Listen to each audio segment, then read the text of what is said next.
mando si la vale.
All the sagiri, no, he didn't all go with ya, all good madam in Nigesu. A governor, president, ever here piano, all can allow in Nigesu. No bije, no better, all the sagiri, so if you, come on, you make you want to know, yeah, what is sagiri? We have him all in one week. If you obey, so Saboba, or any master. Saboba away. No, he didn't all be my time in Jesus. But he make way again with me. Maggie make way me down with me, make way miscarriage with me to Saboba. This one will be the final one, the last. You come and tell me that you're me. And you come and tell me no, make it so soon. I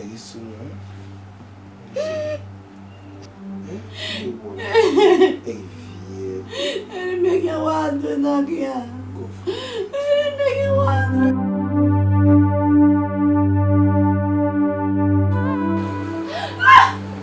On your oh my God. Mudia. Then you got the time or two.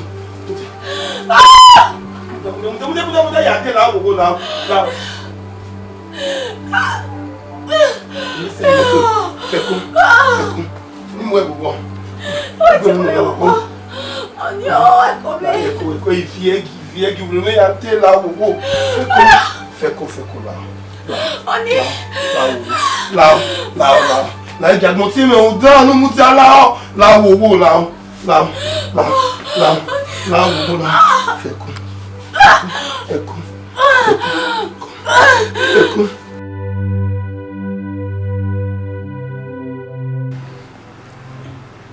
When my boy was soon coming, boy soon wanna, no cow, a baby boy, second one, boy soon. I don't just understand no soon at my age. Imagine baby. Abi amon mi awon make me wa gbona. I hope so nobody can pay you. Awa oga yoki no. Etopa or break. Or break. I can't just imagine at my age. Oh my God. Oh my God. My love. Listen. Salopoa,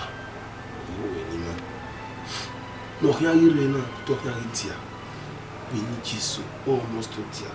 It's who you are to dear.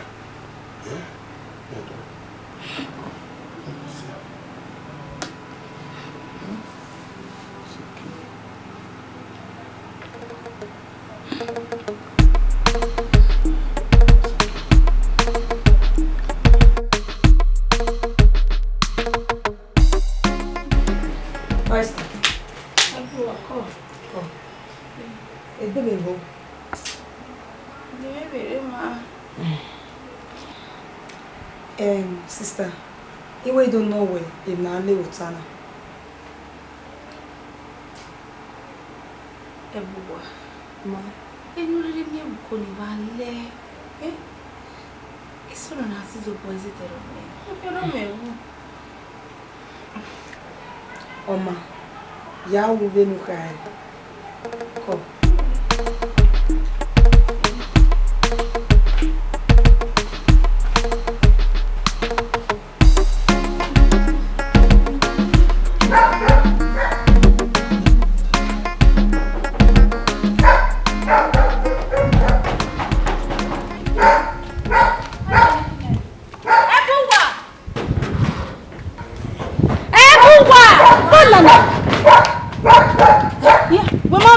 Eri ko mi yeko wa ko. Ọmọ ya go so bo be get.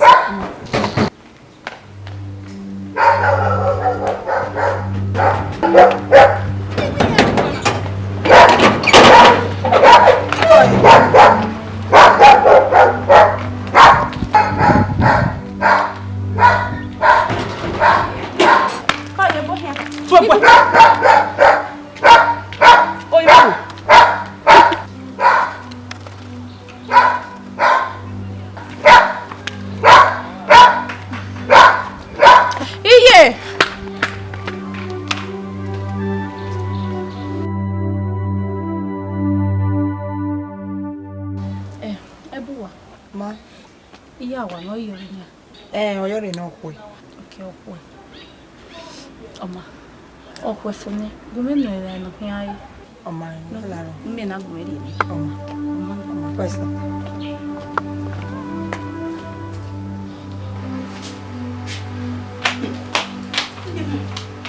Koi la bisani. Koi. Wahi. Madame we no we de bani ale ni. We. Dem no se gbe mi o ya no je be yo ni.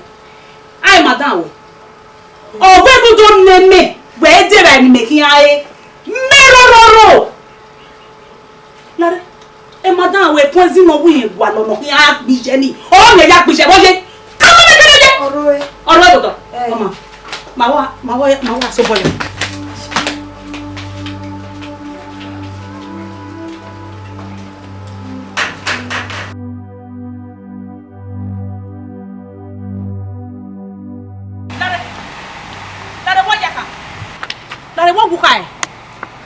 Lare wa poison mi ana wo kan tu we ari poison me ya go me igwe ogodo ni lare i ho me ka gbe me meke ni ba je i meke ni ba je ja lare ni hune ba mu e kwe mu je na e kwe mu o gbe o ki me ko ye nu gbe je na bia mu me i wa do bia mu me ta no ma bia wa e ibo na wudian ga ki ye na ye kwa ye free po oze ri mu sa gi no ti fo ewe hina dia ami omo ye kanye waga gana ma bia ogwe me di ari e bae imu de bae gbe je ni me bae ku e ba gbon isu o kan ye pon si gbe me o we ti ma manu gbe je ya gyo imere we gbe no gwana we di ari e bae e ba o kan gbo e o lare agwana gele ta e ku mo le nu je na gana ma bia iwo ya mo mo wo wa fi se alashi wa je legacy ne ku emu wa se ti mo fo be ti oda fo we ge ni ka e wa o wa gan no ma bia no mo bi kenyin wa agbo isu o kan ye poesi gbe ge me wa gona wa ade no gbo no ma bia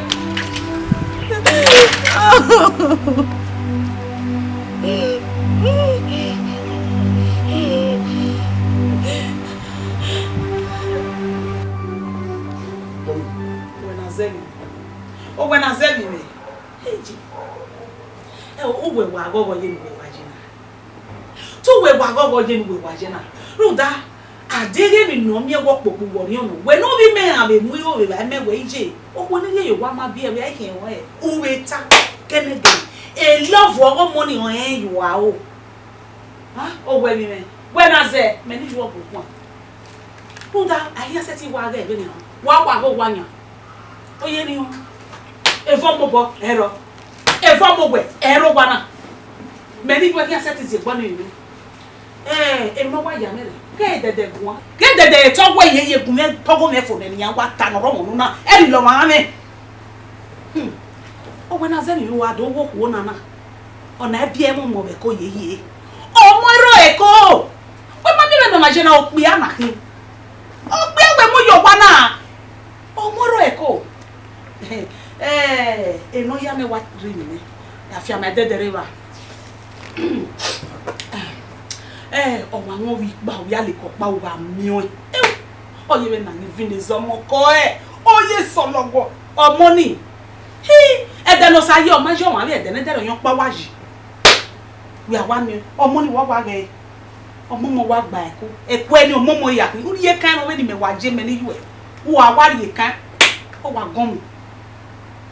Ọmọ ni we awa ka we izoluzola wa gwa loji. Owa abiele nu e obioza na uza no do bie de wuki wale no o abioki na uki no do be bie o wa biele fun to na we do ka ma mi meru da iba na ayo to ni ya ri ere oni o wa do biele no na mama na nu da no wa de na o mo yiro na ko mo ya fe no bie o kare ya ilatiri no pe o pare ya kwa na emi ro pa yiro na ko na e yiro pa ro e mo iwa po mi awa de yen mommy ye no kwa grami and wa se ye o we dede yen to see your board come e gwa lo you da e pe amanu ye yo wa na ona e ma e gbo ni ka ma we je me amo gumego na wo khamena e o ko bi ru da wo khamena ikaka bo wa wo se se an le ba se ba ni ayu to bie ayu to we momo e wo salu bona e lo ma obi no he ire na to he gbe matia e ga talo we ebi mo popo no ari me ojo mo ima gbole pikin senior pikin ima gbole nyanga nyanga ima gbole ki omo ne ki omo do gbe me ima ni de e wa se ba nu po me eje inu mo me abia gbe bifa we tie atwa o mefa fo eva agwa ugwe abi onero abi lo e be gwe o pa iva won se gbonire onenu we wa ge ni eri ro pa eri ro eko o gbe na so ruwe nwa o we na so ruwe nwa o ruwe nwa gbe na se ni yewe so se gbo mo fo le wa se we de ni ni mi de gbe mo je ya we de gbe mo je awa to so fo itia e o mo ni me bie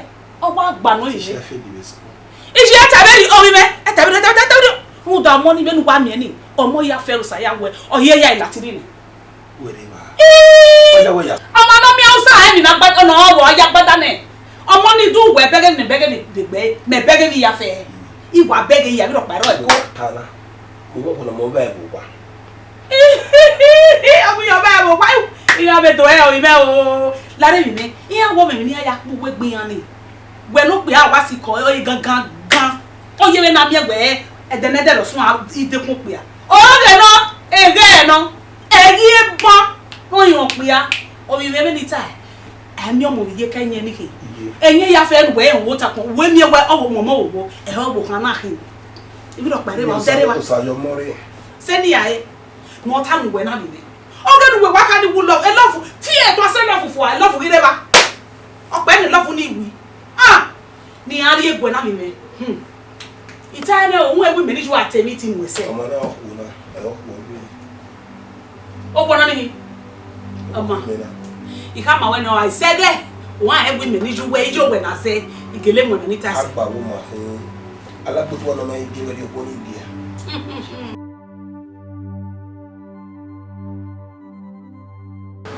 la wo gba o ge madam no mi o be ti ja o wa ni sabu ko la o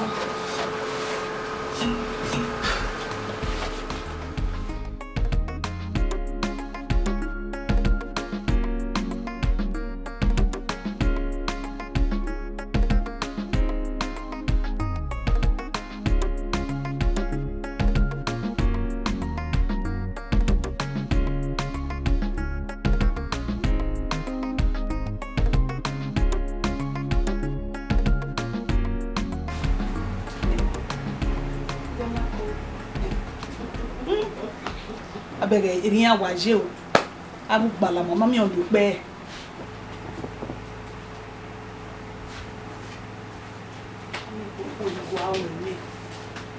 Mommy.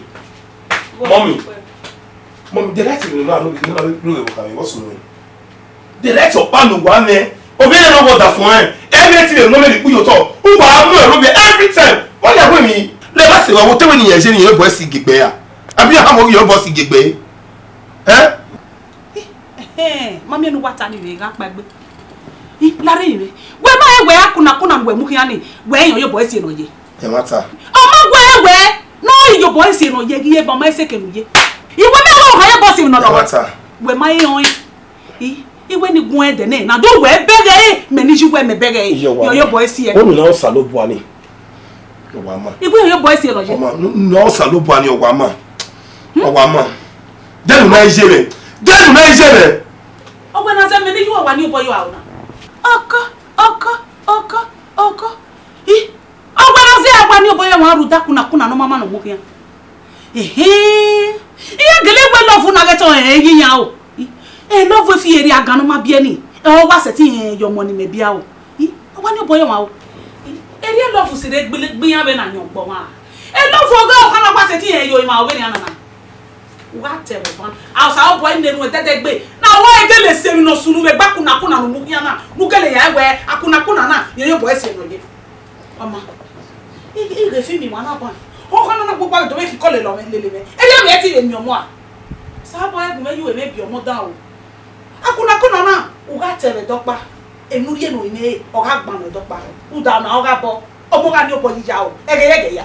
O no gbe me no o ko no mama no mukia ni. Ige ga gban no ma bi ni. Priscilla, make me wear wosa. You give me a church. What's soon? I want to get us things are very, very hard. I don't know what is happening. I must know Daddy. Make me a case one.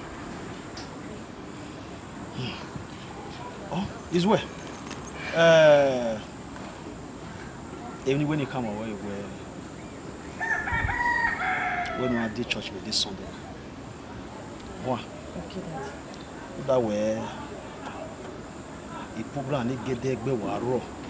The man here home in church. Okay, Daddy. Dinner. Okay. So we won't arrive any. Okay. What? So that we arrive any, we shall be making a minister. Okay, Dad. Huh? Okay, Dad. Yes. I see that. I see that. Okay, Dad.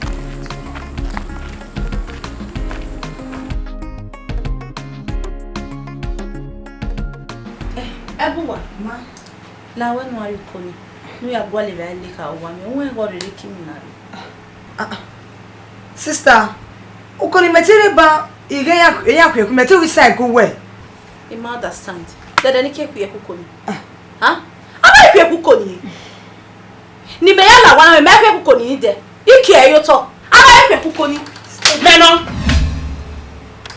Mo ku ye ku komi ni. Iya. Iye wa ku komi. Okay. Wa ku no we. Wo se gbodiro na no we we ya ku komi. Àwọn egbe no muta ni. Ai no muta we mo ku ye. Igbe mo ku ye.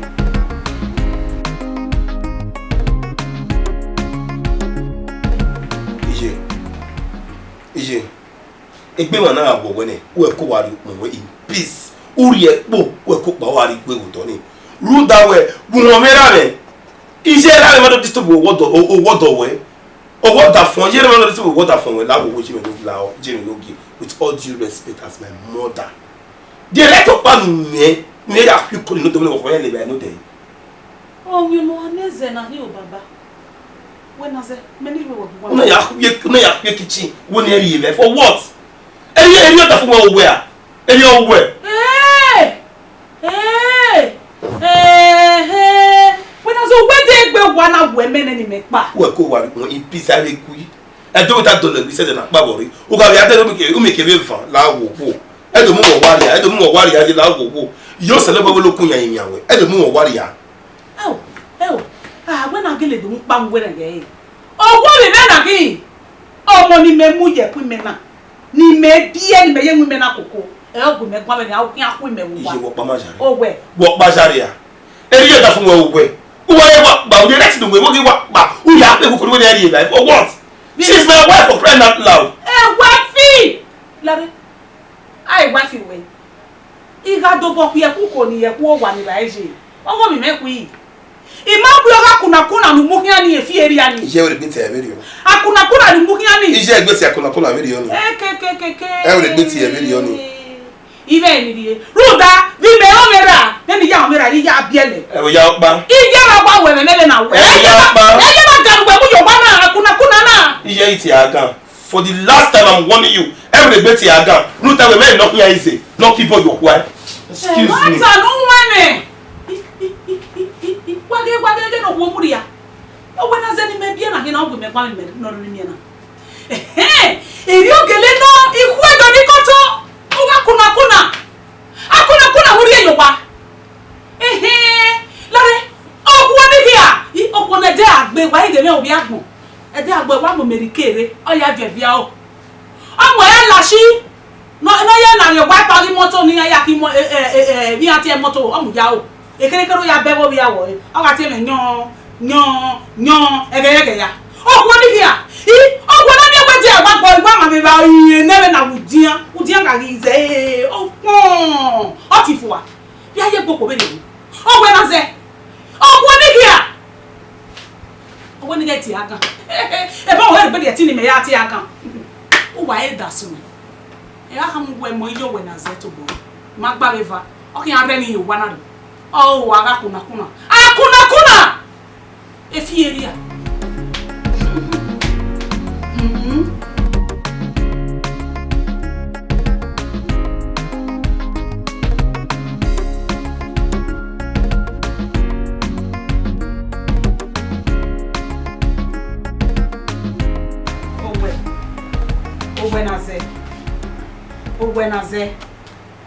Owe.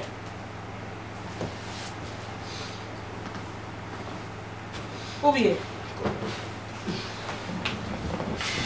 Tota. No fere. Yime. Imo gbene. If you pon ye po mi. Ikian si gwe odo. O we wa pa na. Ikian parun da. Beni re kage ade. Idoge. Iyabe ni gaseti. Iwe ni mae na miere na miewe eboni no ruhan ya no wawu ni no gba no wawu ero pa magba no bibe iki doge na miewe no mo we giti me ye dan na emi ati enu mu kian na bi ga giti akuna mu kian oni ti me yodo dan ya ri ya se da wo me uda emi no rugbo kere adenya me ni bu abiri ya na eyin me ya wo wa ne e ya akara kwa ne.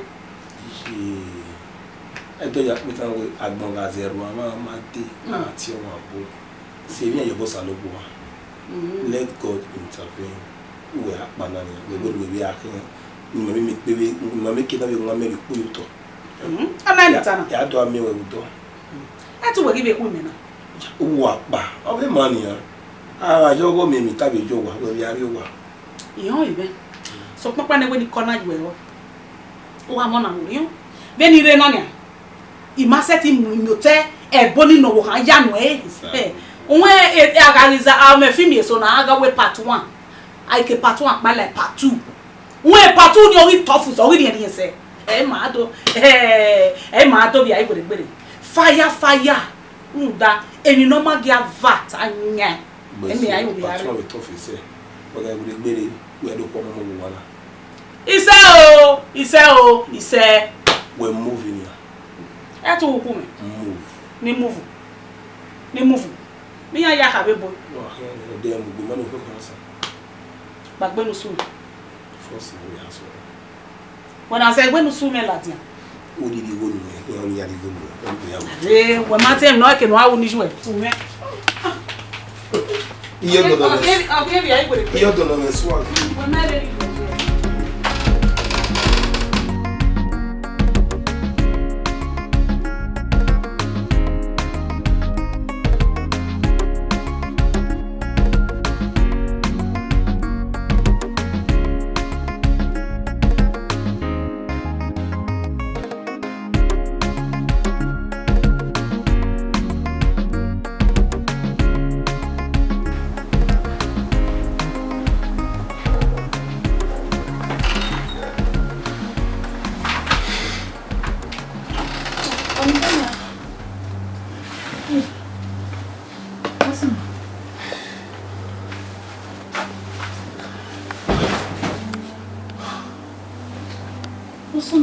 boy. Eh? Oh my God. What's wrong? We are kissing. We are kissing. Even though we are kissing, na go me boy. Eh? What's wrong?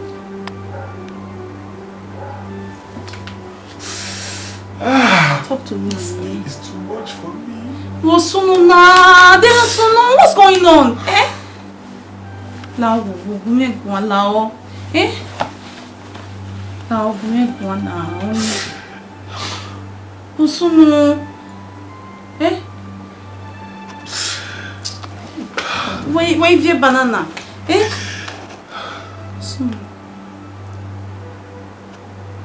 I was sacked today. I was sacked every winner.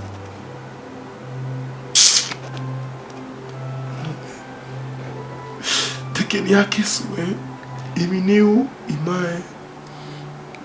I don't even know what happened. What's office? I was sacked for nothing. Swear. Where will I start from? Only now, okay. Only say, you can't be boy, you know. Siwawu. So boy, now. Siwawu. Only say. It's not the end of the world. Say now. Why are you live here? Only now. Mama, leave. Anyhow, now. It's okay. Listen.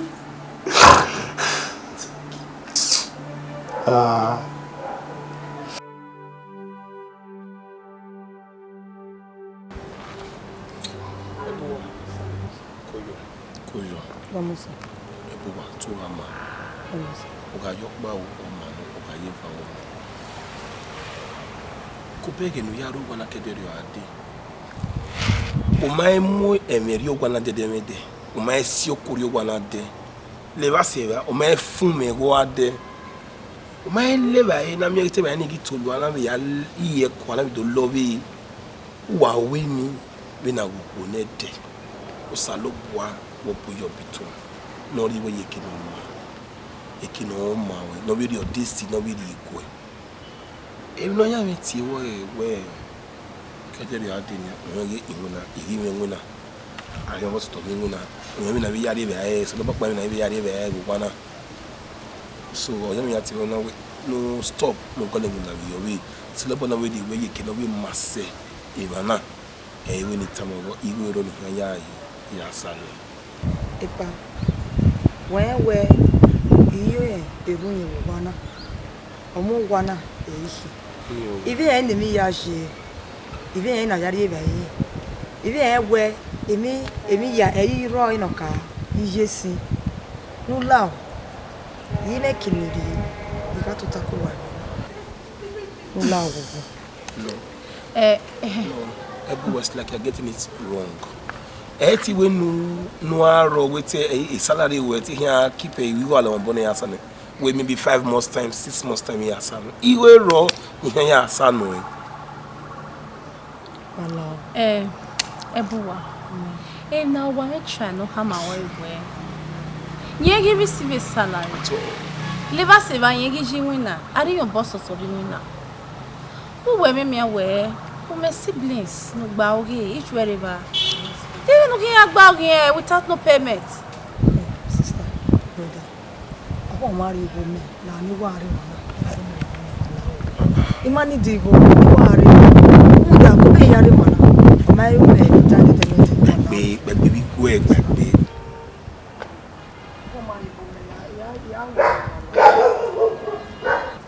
Muda ko be ni yare mana. Wo my home emi ko de demente. Wala wo go.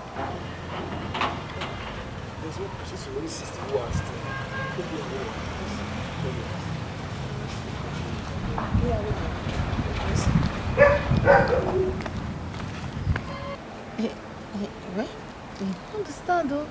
Now you bother your more there. So I know when you pay no more can be a day. It not do ya better with ego any ya. You Okay. understand? My daughter. Sir. No. Okay, lest I forget. I want to ask you, which church are you attending? Sir, for now, I'm not going to any church. The church won't do. A.k.a Emwen-Omon. So, I pay. A.k.a Emwen-Omon. Okay. I pay. So, you may get the church. Okay. If no ya men no, or where it ho nido 2 or 1. Ni mo 12. Pastor, Munda ware ati saki me ya we gbo money my fa gba se. That's the go ye. One niveau. Every one more. One, the Harry.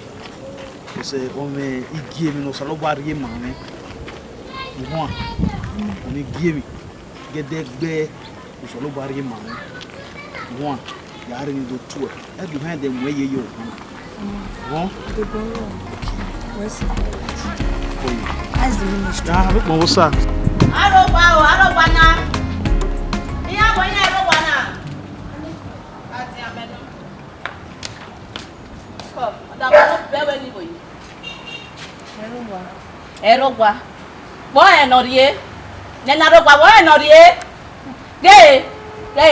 Ina me ndo tamu kwa. When we allow, we exist over na ne. This wa pay 8 months or waruna. Wala wo go. Yes, I don't buy anyone wala wa pack. Wa renu wa view. You are very poverty. You are very wada de. You wala wo go. You la ka da fo re. No me ne gbe ni kana ore. E gbe le gbe ate mo na. Imo le gbe ra le gbe ge mo ate ma. You la ka da fo. Larry, ada wa. Yen nyala ta ma we. Ada fo ore gwagwa. Salobo, j'aime. Yi. Iya we inu ma ga di. E bonu ko amoma goto na ene gi edo ayi wo ya. Salobo wa. Obi ami mi negere na. Nu da wa me mere ego so wa. Ona ti a obi mo bewe. Anyway, ken o de no bi ego ni. Iyo ko mama. O aro ma ko gbo. Emi ya ama. Ya gwa mesisi. Ya gwa finish okona. Saluwa.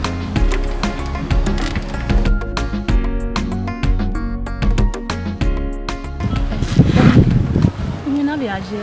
My love. Omaizi. O cérebro lá. Let me give you cérebro, my love. The thing was so hectic for me today. In fact, in only 2 days work me until we look in the year back. You know the phone ya rest I do can't block in the money I want the job. That is 3,000 naira. So it's not easy. Saluwa. Thank God. Ono ya duni nana. You know, we don't need off. Não tu pavilion. It's in there. Age. Ela não disse, não. Ele queria, esse ele queria no ya vano. We go expire now. We mama do pay. We are straight expire. Yeah, buy. Amami. Why am I 250 naira pay?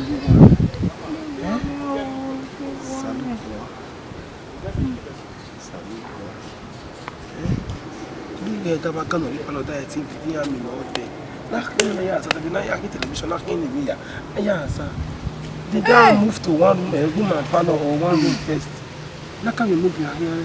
Hello boy, you kid the last. Today evening service was the best ever. Oyere to Salobo Ature. In fact, oyere to Salobo Ature na. I am blessed. Bon Salobo. That were the message. You understand? What's the name of that? Although we are not poor, Salobo can be a gima. You understand? You must preach name. The Maya Jo Salobo you will Salobo can be wrong. What's the name? Walking them matter. gay. Even the one who many we're there. The brother Andrew. For this our upcoming program of our dinner. Okay. The one who are no brother Andrew. Why are going to be posters? For this coming program of day. Okay. Why are going to be posters? Okay. You understand? Okay. Brother Andrew actually what you wear. Ya so waba ya ati you will not see then we have the rest youth. Why are coming? Then all have say e then here we rally. Oge program ini. Ya go na brother Andrew no be ti we. Okay. No be ti yan ni ke in wa go ya we the rally. Because me wa believe we there you. So bo ato boy turi. Kabo. Aliwa siwa. E bu ya fefe ni yan mugba. So bo araya. Let your salobwa eti me. Glory be to God. Let your salobwa. Nye wo salobwa o meti woni. Nima ne bi eni ragbona. You understand? All the glory belongs to God. Amen. All the glory belongs to God. Amen. Thank you, Daddy. We say Daddy. We say Daddy. Amana Daddy. God Daddy. We say. Amana. To yame. You hear Daddy. God Daddy.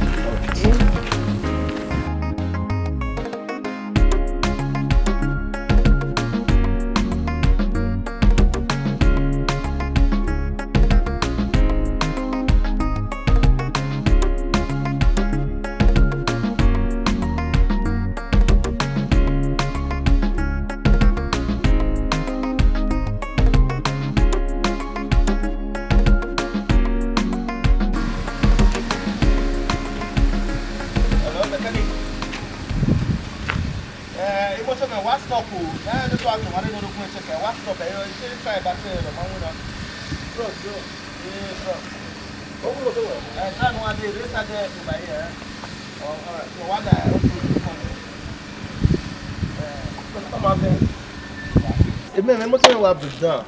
One way, over it here. I'm not over it. I'm not saying okay. Over it. But it's a mechanic Venice. Okay. Okay. Anyway, yes, my foot machine where. Okay, let me check this.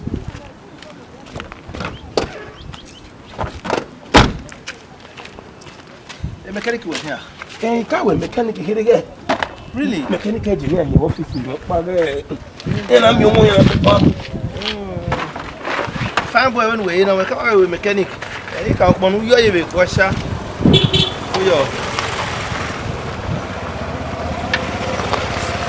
Now, when we started.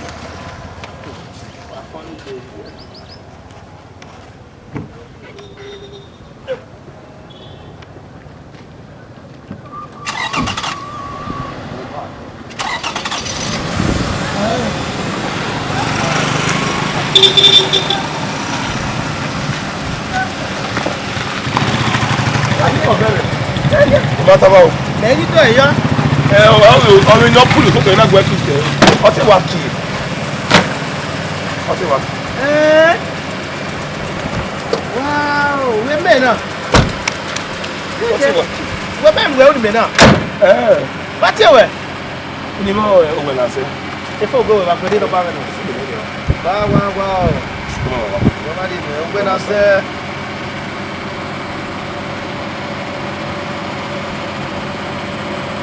That's a way I call it. Where still doing it? Say that no. AJ Momo.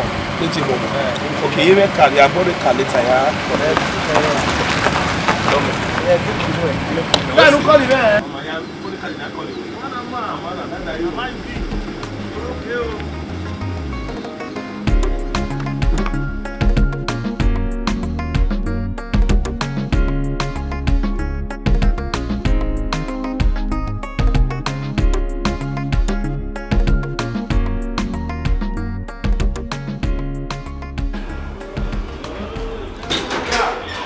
Don't worry away.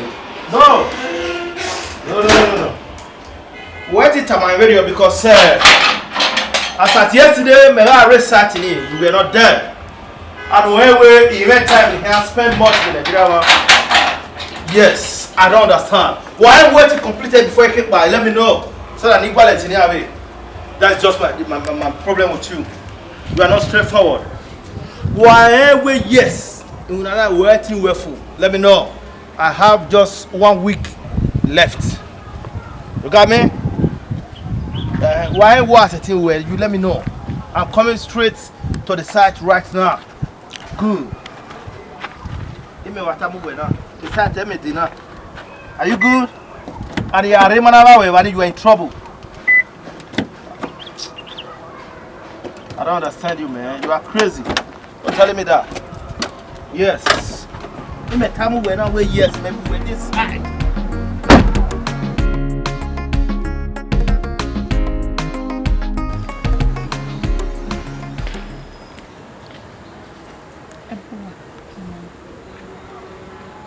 La diga yero ri men bole. Eko ya kia we bi aban. Sister, iga yero ne dia de ga ifo wana. No way, ni ya. Eko ya balu. Ada wa mi ro wa. Eu só não paro da uma. Falou falar o homem eu não vi mais que eu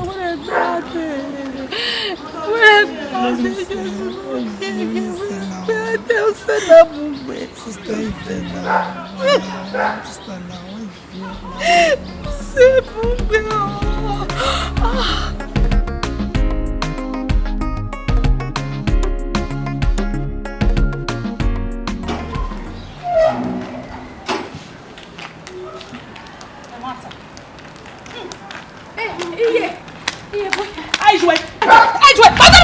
Ai joué.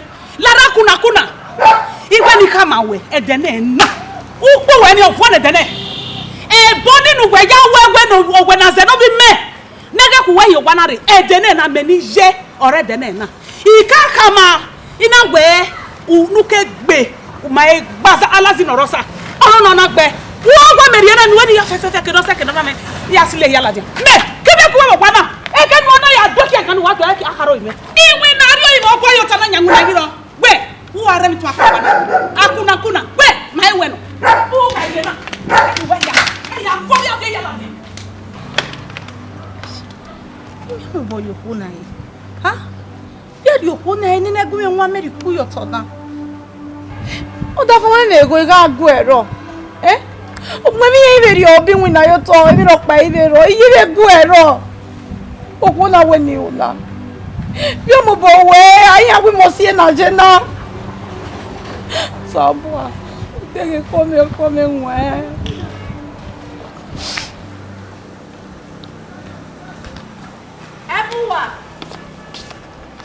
Ẹ̀bùwà. Máa. Ẹ̀bùwà la ní 2000. Wà ó dà gé mi. Nike, manage Nike ya de. Na le jolo. Ọmọ. For Lazaborio. Oh my God.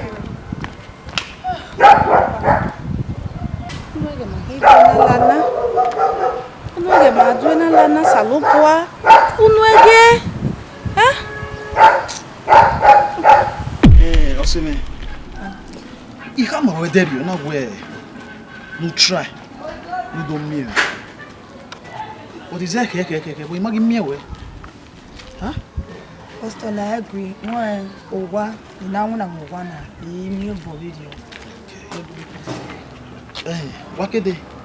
Yeah, tell him, Mali. Owa. Emotion na. Ya wale lo ari Owa ni. You know so Hana le na ri. E wo wi. Asiwani. Why? Then I'm already.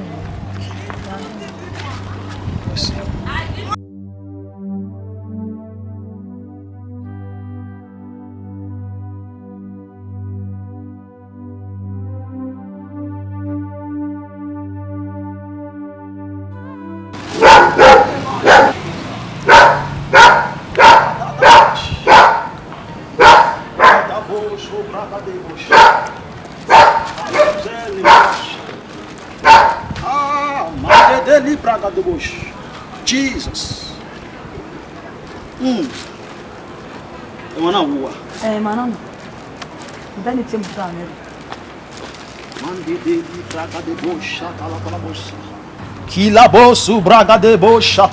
Jesus, we appreciate you. We give you praise, we give you thanks. There is none like you. There is none to compare before your holy name. Lord, we give you praise, we give you praise, we give you praise, Jesus.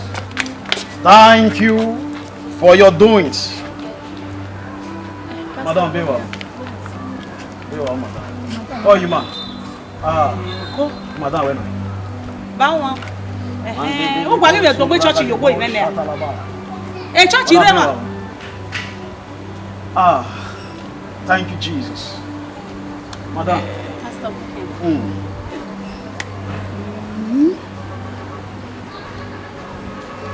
Madam. Emi ya fe no pass through. Ko bono da fun yari iwe ajowa. Salobua. Oruvie ya manena. Oya me ya ni. Ya likina. Ajowa na. Ipare. Marry ever since. Mami omo. Rather Muhawa Mumia Wubo. Yak Manokwa.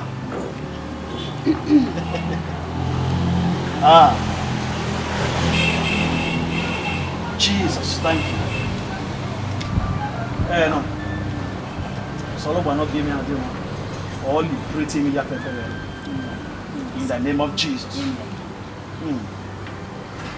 Idere kenikede Imaho Idere kenikede Imaho ni werebe o Idere kenikede Imaho Idere kenikede Kila bosha Imaho ni werebe o Imosanera Neye kwe mume Ena wa dodo Imosanera Ana agbalu Neye kwe mume Oma ye kwe mume Ane ye so si Egi ye kwe mume Bete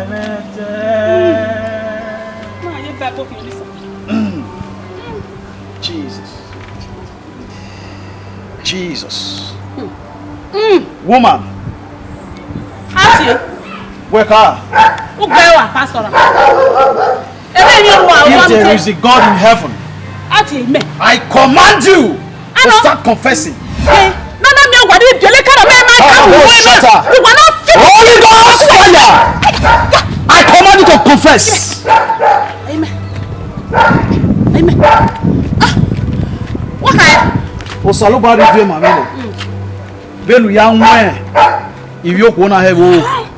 We. Benu ya nwe ya hebu. Let na wo kan. Kalabo shata. Oko. Jesus. I command you in the name of Jesus. Begin to confess now. Confess in the name of Jesus. Confess now. Confess now. In the name of Jesus.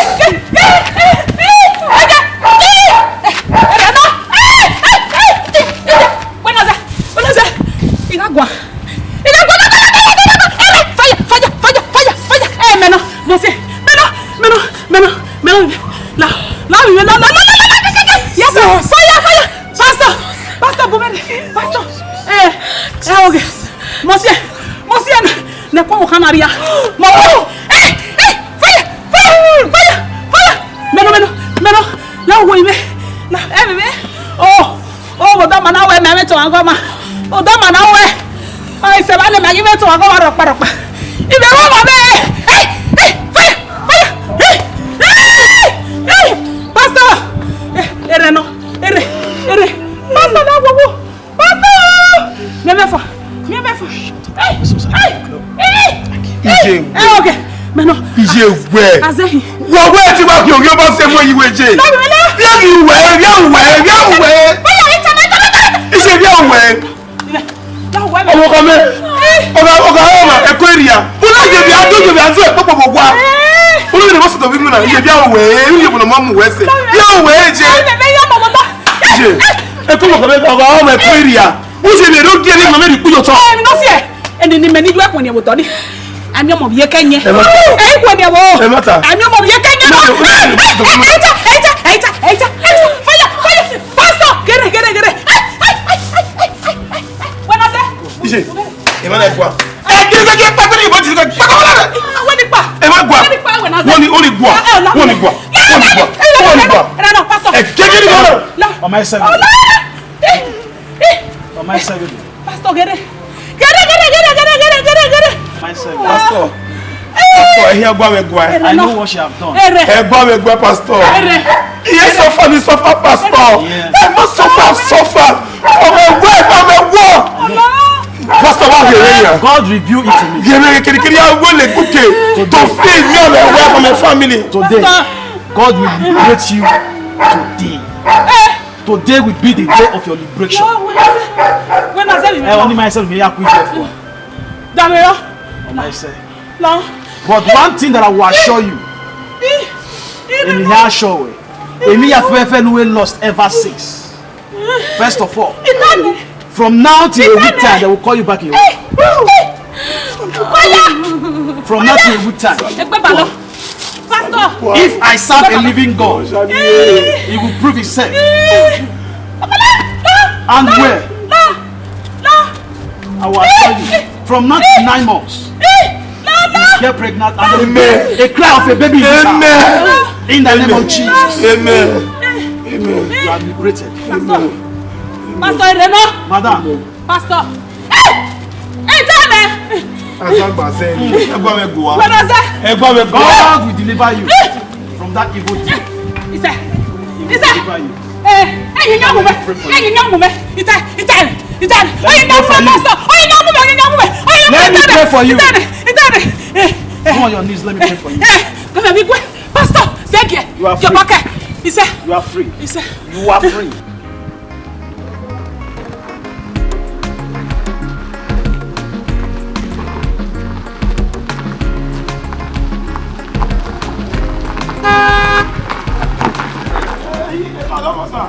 Domo sir.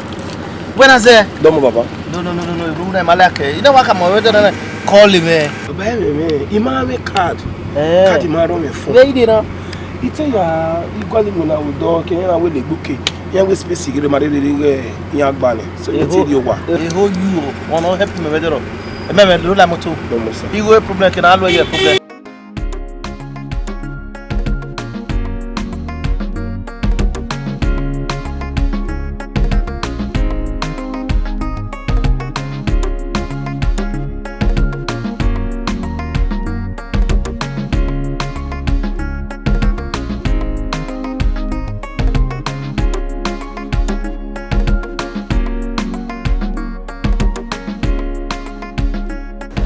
Man. Oh, I better. Yeah, man. You know, we just feel at home, okay? All right, good. I got it. Okay. The man. And I'm ask by the room I would do. Sabe, boy, man. Say your mama, I walk. What's it about? Make yourself comfortable. Man, volume of high. Get it, I wanna. Domo. Oh, when I say right? Good. Domo sir. I see you as a very nice guy. When you my time, getting my kick by another, or do stay here with her. What a son, the boy say, just came back. Oh, see, or four, don't live with me. So, in the reverse, yeah, there is a parable in my one. Any more time in my getting. Where he who fight and run away will live in fire another day. You got it? Okay. You want that Sunday came in tiger. I see no going me better. But it's really great. Do you want to know when I You can manage a company of myself. I don't know what just happened. So you know what you tell your food up, you know what's sacking me. So it's not be easy. I'm a family man. So when you marry by so no papa or so it's although I give you big problems in why So imana ya we le book ni ya go na sami ni ya we job ni ma ti di bai. Oh. So no me ga ati de no kin na we job e na de kun o de. That's too much, man. Yo, oh man, nice guy like you. If not realize that, thank God I met you. Many catas now you're born woman is a great deal. To me, anyway, to you, where no matter well. I don't know if you can be able to manage hotel. This is where manager can't be right. He made choice. Why not? Boss, he made choice. Really? He made choice. After we go out there, I don't have a choice. Good. I swear. Why do you manage hotel? What's there? Good. Now, you don't know it. Because the hotel, when you that border, no they care. Okay. So, you handle my manager. No guy the manager of the hotel. And I swear we take care of some work because he's still now. We see, Papa. Meanwhile, before I forget. We see. Very soon you are back. And you help when we family were by there, I will give you this lessons in the army. Hey! Baba. Wow. We see. Get up. You don't do this. No. This is bullshit. I try that on my own. No, man, it's normal. I'm if you don't look at your money. I'm if you don't turn. Oh shit. It's okay. You know realize that. Let's not forget. Only family are by there now. But when I are in a key. Okay. So you realize that. Let's just me. I will hand over the key to you. Ah! Or I will take it as your. Hey! Baba. Where's it? No, when I say you don't do this. Get up. Baba, where's Get up. Where's No, man, you are my bro, man. You're my bro. Tuta. You want to beg you, baby? God. It's okay. Alright, you know, everybody is that. Before everything, let me give you some cash. So that you fix your home. Oh! You go move up with me. Now you take this. Oh! Inaya. Yeah. Inaya. No, it's okay. But now, your body will only never dead. This is just the beginning. All this. It's okay. It's okay. Benin Movie, The life you were changing them. Get up, man. Get up! Bless you. If you look at me if you not turn, I mean if you not turn on your money, also the back of one with Bonnie. Who got your power or man or you for man. We put any other for work be. Who ya will put no Bomama, no, you will Bomasa Kawepa. Who got me a book Benny or call on man. Who money? It's okay. Well, man, I get your talk. No, you talk. Try to know me. Papa, mi se que adiwa. Mo ke me ke na ari ke na ade la. Ma na ade la ke do ade. Pues no, try to amigo apo. Okay, yari go here. Pues we gift him. Pues okay. Ready you say man. Wow. This guy is nice. No problem, man. I'll make you alright. Keep back. Alright. Who said Bungo? I don't understand.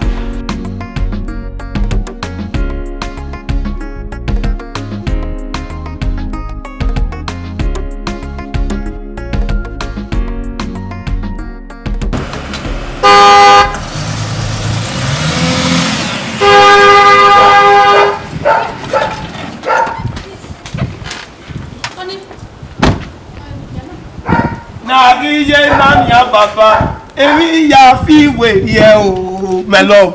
I don't understand. When are you motor? Salobua bo yo bi to wa. O so lebo no gbin na dege no hoko na dege wese we dagbon me. Wese we gbe me. Nu ya we gbe do ri ogi ye dagbon me. Wese. Ha! Salobua forever will be grateful, will be thankful to you. My love, Gumego, Kedra de Matamawe. We got Kim when I did, Dr. Baby, you married in where married a person when I got dynamic canna, would they? Imotogala Wadi and Abato Limotuji. Kedra the me number. If what they might look woman, you really go and not go in my look woman. Kelly, or you woman in your age, Momo, or in on the way near me would say, or 1 year, Jenny near there. Everybody kid, 1 year that built so that you talk away, since he gave me a winner. You do a manager talk, then my packet, and I be a you buy. You got to go one with a go one. Ọmọ mo tó me lọ mo tó me you not go ya ofo. Ọmọ mo tó ní ya mo.